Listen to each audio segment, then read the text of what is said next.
आता कोई दर से तुम्हारे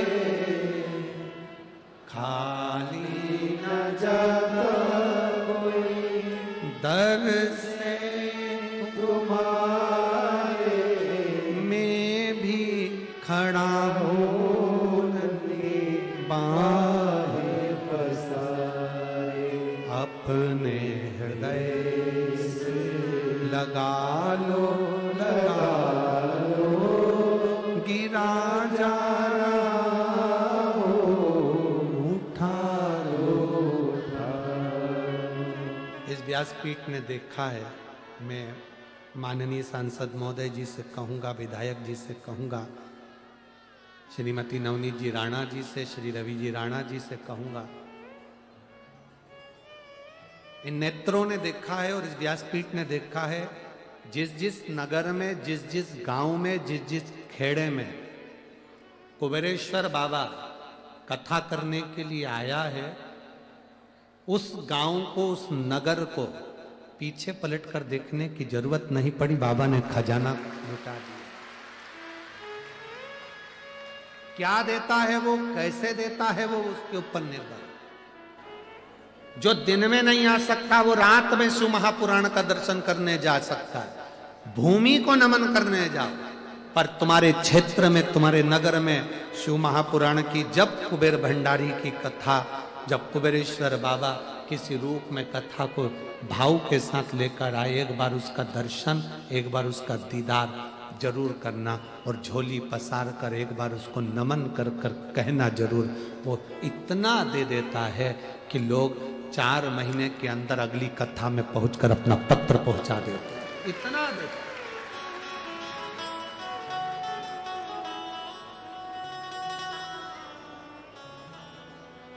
वो देता है खूब।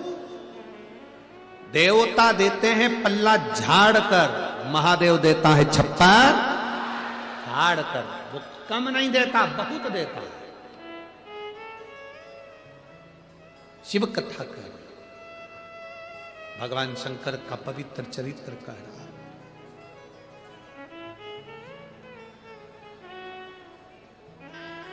किस्मत हालात शिव बदल सकते।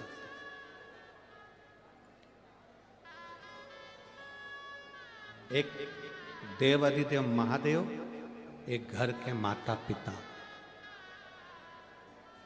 एक देवाधिदेव महादेव और एक घर के माता पिता, ये हमारी जिंदगी को सार्थक करने वाले। जिस मां ने तुमको 9 महीना पेट में रखा, जिस मां ने 3 साल अपनी गोद में रखा, जिस मां ने पूरी जिंदगी तुमको अपने दिल में रखा, उस मां को कभी घर से बाहर मत निकालना, कभी घर से बाहर। जो मां तुम्हें 9 महीना,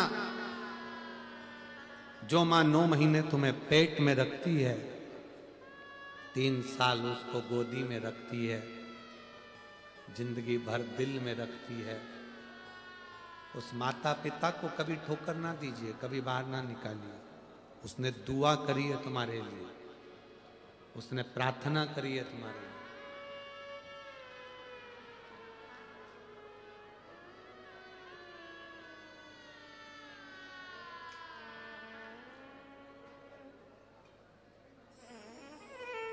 प्रार्थना करिए। शिव कथा कर रही है, भगवान शंकर का चरित्र कर रहा है, शिव महापुराण वर्णन कर रही है। भगवान देवाधिदेव महादेव की अमरनाथ की गुफा में पहुंचकर जो भगवान शंकर ने माता पार्वती को ज्ञान दिया कि ये संसार सागर उलझनों का एक घेरा है, उस उलझनों के घेरे में गंगा का जो जल बह रहा है, भक्ति की जो धार बह रही है, वो धार मूल है। उसी तरह वो भक्ति की धार श्रेष्ठ है।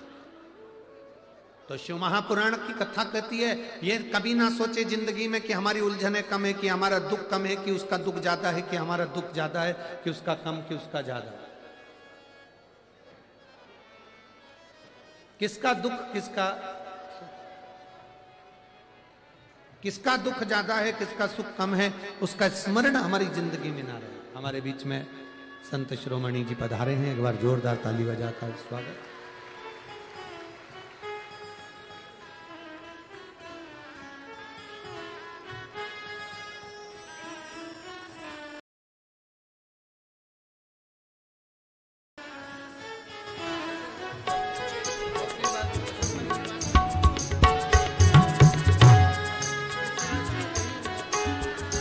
हमारे बीच में स्वामी जी श्री जितेंद्र महाराज जी महाराज पधारे हैं, एक बार जोरदार ताली बजाकर स्वागत।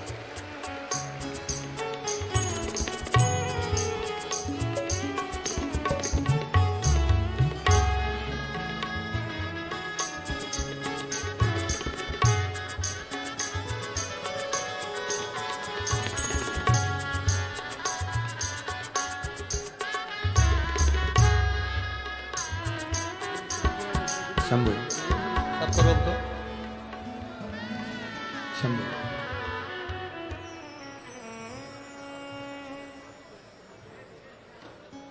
एक जीवन का एक आनंद, जीवन का एक तत्व,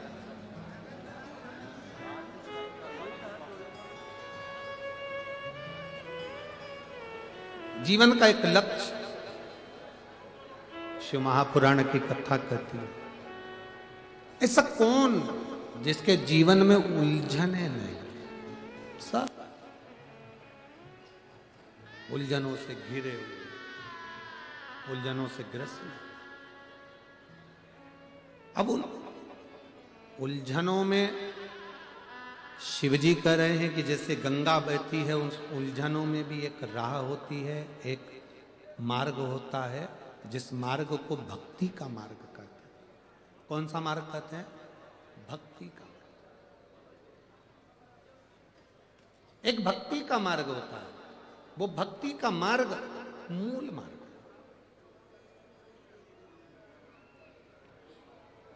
जिस भक्ति के पथ पर चलकर, जिस भक्ति के मार्ग पर चलकर हम अपने जीवन की सार्थकता को सिद्ध कर सकते।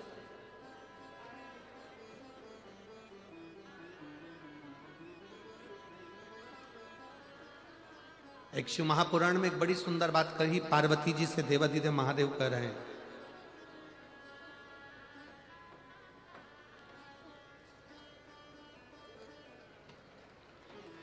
पार्वती जी से देवादिदेव महादेव कह रहे हैं,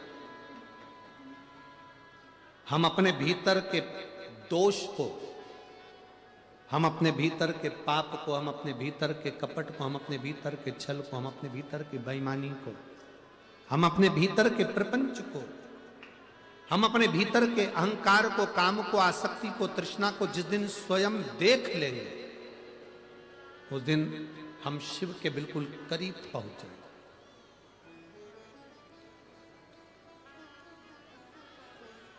हम अपने भीतर की आसक्ति को, हम अपने भीतर के अहंकार को, हम अपने भीतर के वासनाओं को, तृष्णाओं को देख नहीं पाते, हम दूसरे में देखते हैं।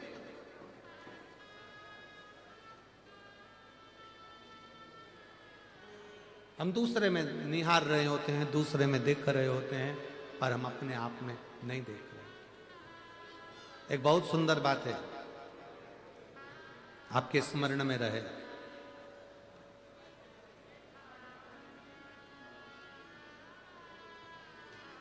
किसी व्यक्ति ने क्या कहा, हम उस पर स्मरण, उस पर ध्यान ज्यादा देते हैं, पर हम किसको क्या बोल गए वो हमारे स्मरण में नहीं हो पाता। दूसरे व्यक्ति ने कितनी गाली दी वो हमारे स्मरण में है, पर हमने किसको कितनी गाली दी वो हमारे स्मरण में नहीं है। एक बात आप लोगों से पूछें, 15 दिन पहले सुबह 10 बजे तुमने क्या खाया था, तुमको याद है क्या? नहीं। पर 15 दिन पहले सुबह 10 बजे जो तुमने खाया था वो तुम्हारे शरीर में रक्त बनकर, खून बनकर तुम्हारे शरीर में वो डोल रहा, वो घूम रहा। 15 दिन पहले सुबह 10 बजे जो तुमने खाया था वो तुम्हारे शरीर में रक्त बनकर, खून बनकर वो डोल रहा, वो घूम रहा। रक्त बनकर तुम्हारे शरीर में वो चल रहा। और वो आज तक चल रहा है, आज तक।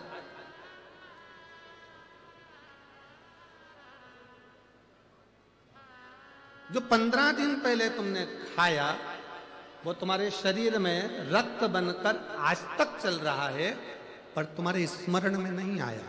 उसी तरह हम जब किसी के लिए गलत विचार लेकर आ जाते हैं, गलत सोच लेकर आ जाते हैं, गलत वाणी लेकर आ जाते हैं, गलत शब्द लेकर आ जाते हैं, वो भी हमारे शरीर में दिन रात चलता ही रहता है, दिन रात चलता रहता है, और उससे हमारे जीवन में कहीं ना कहीं तकलीफ का अनुभव होता ही। हम अपने भीतर का दोष देखें, हम अपने भीतर का दोष स्वयं ढूंढें, अपने भीतर का दोष स्वयं। हमने देखा, वो कहे ना, बुरा जो देखन में चला, जम के बोलो जरा, बुरा जो देखन में चला, बुरा ना मिलिया कौन मिलेगा, स्वयं। पर हम देख नहीं पाते। अमेरिका में लाइट जाती है, अमेरिका में लाइट जाती है तो विद्युत विभाग वालों को फोन लगाया जाता है। देखिए जरा, अमेरिका में लाइट गई, विद्युत विभाग वालों को फोन लगाया जाता है। अफ्रीका में लाइट जाती है तो फ्यूज देखा जाता है, पर हमारे यहां लाइट जाती है तो पड़ोसी का घर देखा जाता है।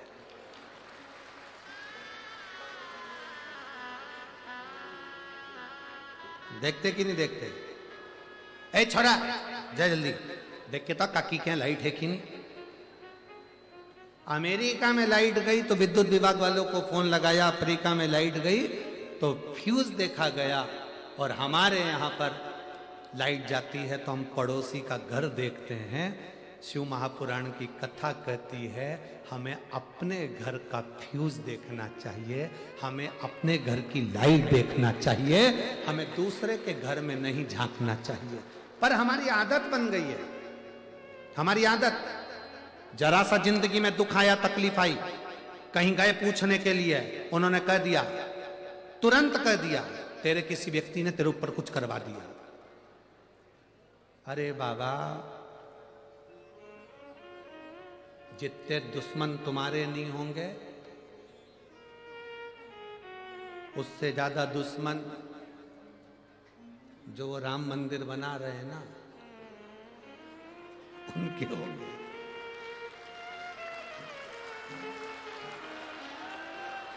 लोग कहते हैं हमारी दुकान पर किसी ने कुछ कर दिया, लोग कहते हैं हमारे ऊपर किसी ने कुछ कर दिया, लोग कहते हैं हमारे ऊपर। तुम्हारी कितने की दुकान, कितना कमाते हो जो लोग तुम्हारे ऊपर कर देते हैं? अगर करने वाले होंगे तो जो करोड़ों में कमा रहे होंगे उनके ऊपर कुछ करके बताएं। बहुत कठिन है कि कोई कुछ करेगा। आपकी मेहनत के आगे, आपकी लगन के आगे, आपके कर्म के आगे कोई कुछ नहीं कर सकता। आप आगे बढ़ सकते हो, और वो दम, वो मेहनत, वो तुम्हारे भीतर है, वो बल तुम्हारे अंदर है, वो तुम्हारे भीतर है। पार्वती जी शिव जी को बोली और शंकर भगवान ने उनको ज्ञान उपदेश दिया। बड़ा सुंदर उपदेश देने के बाद भगवान देव अधिदेव महादेव चंचुला देवी से कहकर बड़े भाव के साथ, आनंद के साथ, सुंदर आनंदमय 12 ज्योतिर्लिंग का चरित्र स्मरण कराते हैं।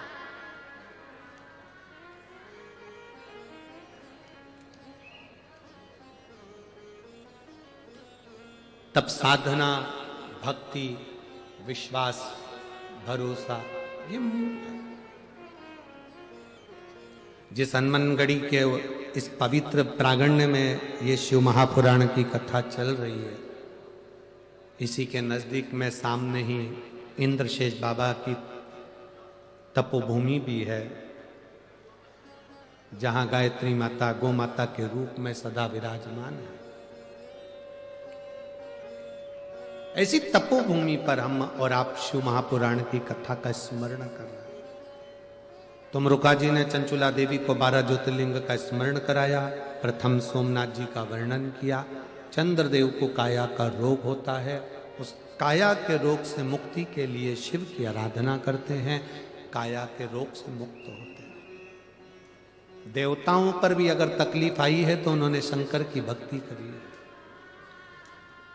राम जी लंका पर चढ़ाई करने से पहले शिव की भक्ति करते हैं, भगवान कृष्ण भी शिव की भक्ति करते हैं। शंकर की भक्ति बिना कोई देव नहीं रहा। फिर वर्णन आया श्री मल्लिकार्जुन जी का, षडानंद कार्तिक के रुष्ट होकर जाते हैं, भगवान देवादिदेव महादेव पार्वती जी के साथ उन्हें मना कर ले आते, मल्लिकार्जुन के रूप में विराज। फिर अगला वर्णन आया है ओमकारेश्वर महाकालेश्वर का। दूषण नाम के राक्षस के संहार के लिए भगवान देवादिदेव महादेव महाकाल बनकर प्रकट हुए। फिर वर्णन ओमकारेश्वर विंध्य नामक पर्वत के तप करने पर देवादिदेव महादेव विराजमान है। केदारनाथ नर नारायण के तप से केदारेश्वर के रूप में विराजमान हुए। फिर वर्णन आया भीमाशंकर का। कुंभकर्ण की धर्मपत्नी करकटी के पुत्र भीम का संहार करा तो शिवजी का नाम भीमाशंकर हुआ। काशी विश्वनाथ मनु शत्रुपा के तप के बल पर भगवान विश्वनाथ विराजमान हुए। अगला वर्णन आया त्र्यंबकेश्वर। गौतम बाबा पर गौ हत्या का दोष लगा, उस दोष से मुक्त होने के लिए माता अहिल्या ने शिव भगवान ब्रह्मदेव भगवान नारायण की आराधना करी। ब्रह्मा विष्णु महेश 3 लिंग के रूप में महाविराजमान हुए। त्र्यंबक में वो आनंद पाए। अगला वर्णन श्री वैद्यनाथ जी। रावण भगवान शिव को लेकर जा रहे थे, शिवलिंग के भार को जानकर भूमि पर रख दिया, उसे उठा नहीं, बाबा वैद्यनाथ के रूप में विराजमान हो गए। फिर वर्णन आया है श्री नागेश्वर। दारुक नाम के राक्षस का संहार भगवान शिव ने करा और नागेश्वर के रूप में विराजमान हुए। फिर वर्णन आया है श्री रामेश्वरम। मेरे राम जी महाराज लंका पर चढ़ाई करने से पहले शिवलिंग की स्थापना करते हैं और शिव की पूजन कर कर लंका पर चढ़ाई करते हैं, वो रामेश्वर के रूप में विराजमान होते हैं। अगला वर्णन है श्री कृष्णेश्वर। सुधर्म नाम के ब्राह्मण की 2 धर्म पत्नियां थी, सुदेहा और घूष्मा। घूष्मा का बेटा मर चुका था। लोग पूछें कि ऐसा होता है? यहां 12 ज्योतिर्लिंग में से एक ज्योतिर्लिंग है। घूष्मा का बेटा मर चुका था, 5 दिन हो गए थे, तालाब में उसका शव पड़ा हुआ था, कटा हुआ शव एक कपड़े में बंधा हुआ पड़ा था। घूष्मा ने पार्थिव शिवलिंग की पूजन कर कर विसर्जन करते हुए मन में सोचा, मेरे बेटे का मुझे दर्शन नहीं हुआ बाबा। मरा हुआ बेटा 5 दिन पहले जो मरा था वो जिंदा लौट कर वापिस आया, वो कृष्णेश्वर महादेव। कृष्णेश्वर हमने पहले भी कथा में कहा कि शिव महापुराण में आप जब बैठते हैं, जो सोचते हैं वो मिलता है। कुंभज बाबा के आश्रम में, अगस्त ऋषि के आश्रम में शंकर और माता सती शिव महापुराण की कथा सुनने के लिए गए। सती ने मन में सोचा, मेरी शादी हुई, विवाह हुआ और मेरे पति मुझे यहाँ कथा सुनाने लिया है, इससे तो मेरा शरीर जलकर भस्म हो जाए तो अच्छा। गुस्से में आकर माता सती ने, ये कथा चल रही थी, विचार कर लिया कि मेरा शरीर जल के भस्म हो जाए तो अच्छा। वो सती दक्ष प्रजापति की यज्ञशाला में जलकर भस्म हुई। कथा चलते में शंकर भगवान ने विचार करा कि मैं राम का दर्शन करूं, तो शंकर भगवान जब कथा सुनकर जा रहे थे तो उनको वन में राम जी का दर्शन हुआ। शिव महापुराण के पावन प्रांगण में, चाहे टीवी पर सुन रहे हो, आस्था चैनल पर सुन रहे हो, फेसबुक यूट्यूब पर सुन रहे हो, चाहे पंडाल में सुन रहे हो, चाहे विदर्भ की पवित्र भूमि पर कथा सुन रहे हो, जो तुम्हारे मन में चलता है बाबा उसको पूर्ण करता है। आप जब कथा के पंडाल में पहुंचे, दिल से बाबा से जो आप हृदय से सोच कर आए हो, बाबा आपको देकर जरूर भेजता है। शिव पुराण कहती है, जल चढ़ाने का, भजन करने का, कथा सुनने का जो फल है, जो मिलता है, वो जिंदगी में कहीं प्राप्त नहीं हो सकता। पर इतना जरूर स्मरण रखें कि शंकर की कभी निंदा ना करें, शंकर की कभी अवहेलना ना करें। शिव तत्व को या तो जाने, नहीं तो शंकर के लिए एक भी अपशब्द अपने मुख से ना करें। जैसे जल चढ़ाने का फल मिलता है, निंदा करने का क्या फल होता है, ये देवऋषि नारद की कथा कहती है। नारद जी ने शंकर जी की निंदा कर दी थी और उन्हें बंदर का मुख लगाना पड़ा। भगवान विष्णु ने शंकर की निंदा सुन ली थी, सिर कट गया, उन्हें घोड़े का मुख लगना पड़ा। हयग्रीव अवतार हुआ भगवान विष्णु का, केवल शंकर की निंदा सुनी थी इसलिए घोड़े का मुंह लगा था, शंकर की निंदा करी थी इसलिए बंदर का मुख लगा था देवऋषि नारद का। उस दिन से नारद जी ने हाथ जोड़ लिए कि ना तो शंकर की कभी निंदा सुनना है और ना कभी शंकर की निंदा करना है। कोई शंकर के भक्त की भी निंदा करे मत सुनो, कोई शंकर की निंदा करे मत सुनो। जिस कथा में, जिस व्यासपीठ पर कोई अगर शंकर की निंदा कर रहा हो, शिव भक्त की निंदा कर रहा हो, शंकर की निंदा कर रहा हो, वहां से उठकर चले जाओ। पर निंदा ना तो हमें करना है ना निंदा हमें सुनना है। हम शंकर के, शंकर हमारा, बोल बम का नारा है और